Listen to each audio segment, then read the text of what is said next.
হাতে ভাড়াটিয়াদের তালিকা। ব্যবসায়ীদের কাছ থেকে সালামির নামে টাকা আদায়ের পর হিসাব নিকাশে ব্যস্ত জেলা ও দায়রা জজ আদালতের নাজির এবং পেশকার রেজাউল করিম সুমন ও তার সহযোগীরা। 2রা জুন সন্ধ্যায় শহরের কাচারি বাজারে টাকা গোনার দৃশ্যটি ধরা পড়ে সময় সংবাদের ক্যামেরায় সব ধরা পড়লেও অস্বীকার করেন সুমন। আমি তো টাকা নেই তো বসিয়েছি এটি। জজ কোর্টের কর্মকর্তা কর্মচারী এবং যারা এটাকে প্রোটেকশন দিচ্ছে তারা মিলে এটা লুটপাট করছে। এবার পেছনের গল্পটা জেনে আসা যাক। 1992 সালে পুরাতন কাচারি থেকে সকল আদালত স্থানান্তর করা হয় দক্ষিণ ধানগড়া এলাকায়। এরপর ফাঁকা পড়ে থাকা সরকারি জায়গায় গড়ে ওঠে অস্থায়ী কিছু দোকান।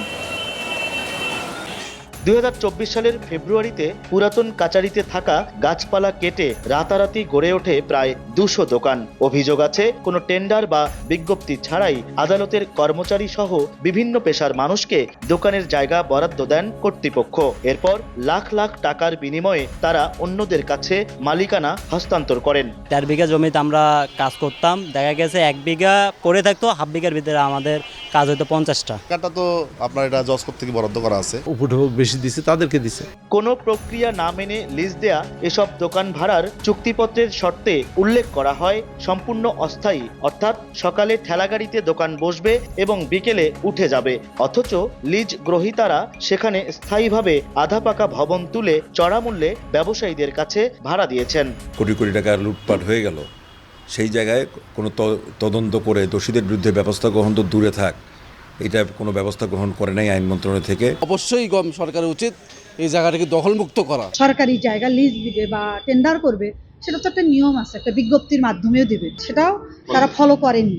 জেলা ও দায়রা জজ আদালতের নাজির এবং পেশকার সুমন বলছেন, এই লিজ প্রক্রিয়ার সাথে জড়িত ছিলেন তৎকালীন নায়েবে নাজির শাহিন। তবে এমন অভিযোগ অস্বীকার করেছেন শাহিন। নিয়ম অমান্য করে লিজের নামে সরকারি জায়গা দখল হয়েছে বলছেন স্থানীয় সংসদ সদস্য ও রাজনীতিকরা। এগুলো কর্তৃপক্ষের বিষয়, আমি শুধু দায়িত্ব পালন করছি মাত্র।